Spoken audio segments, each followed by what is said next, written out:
Le jour où tout a basculé. Le jour où tout a basculé, ça n'a pas commencé avec des robots, ni avec des algorithmes, ni même avec des patrons sans scrupules. Non, tout a commencé, ironiquement, avec une graine. Une petite graine plantée dans le terreau moelleux d'une école privée hors de prix, quelque part entre 2004 et 2005. La graine d'une femme qu'on appellera Machine, parce qu'elle n'avait rien d'humain dans son ambition, juste une mécanique bien huilée pour grimper les échelons sans jamais rien produire. Machine était stressée, tu comprends? L'école que papa lui payait était exigeante. Les cours étaient intenses.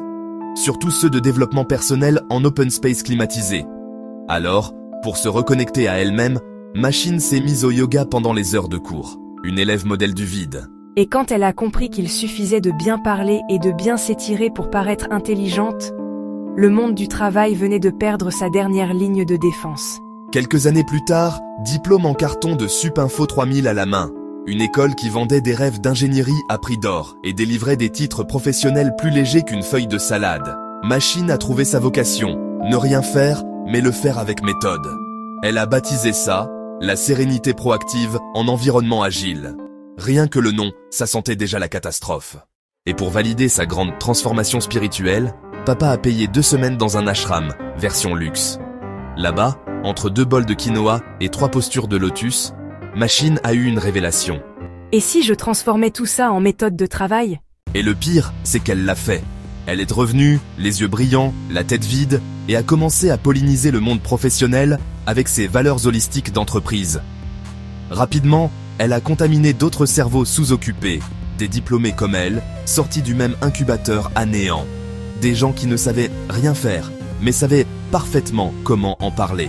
Et c'est ainsi qu'une armée entière de coachs agiles, facilitateurs du sens et managers de la conscience collective a déferlé sur les open spaces. Des gens qui n'avaient jamais codé une ligne, jamais tenu un tournevis, jamais géré une vraie crise, mais qui te parlaient de flow, de synergie et de mindset positif en brandissant des post-it comme des reliques sacrées. En 2007, avec un simple titre pro d'école privée surcoté, t'étais chef de projet. Tu savais juste lancer un stand-up meeting et dire « on est en mode itératif » et tout le monde t'écoutait. Le verre était dans le fruit. Les vrais techniciens, les vrais créateurs, les artisans du savoir-faire, eux, commençaient à s'éclipser.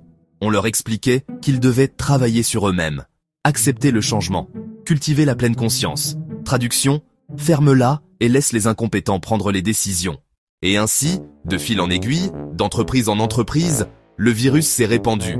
Les 150 premiers blaireaux sont devenus 1500, puis 15 000, puis une génération entière de leaders inspirants qui ne savent de même plus ce qu'ils dirigent. À chaque fois qu'une boîte tombait, une autre reprenait la même méthode miracle. Les termes changeaient, les PowerPoint évoluaient, mais la philosophie restait la même. Remplacer la compétence par la croyance. Et voilà. En 10 ans, le monde du travail s'est transformé en un vaste temple New Age où l'on confond management et méditation transcendantale. Les KPI sont devenus des intentions d'équipe, les réunions des cercles de parole et les plans d'action des mantras corporatifs. Pendant que les chiffres plongent, tout le monde respire. Pendant que les projets coulent, tout le monde médite. Pendant que le monde réel s'effondre, eux, ils alignent leurs énergies. Conclusion cinglante, inchangée. Et voilà comment, en moins d'une décennie, on est passé du travail bien fait au bien-être corporate sous perfusion de PowerPoint. Les usines à gourous ont remplacé les écoles d'ingénieurs et les managers du souffle ont pris le contrôle des entreprises. On ne produit plus rien, on aligne nos chakras organisationnels. Les burn-out s'appellent des retraites spirituelles et les incompétents s'autoproclament facilitateurs de synergie holistique. La machine a germé, oui, mais elle n'a pas donné une fleur. Juste une jungle de bullshit où l'on confond zen et zéro compétence. Le monde du travail est devenu un ashram d'entreprise. Tout le monde médite, personne ne bosse, mais tout le monde facture.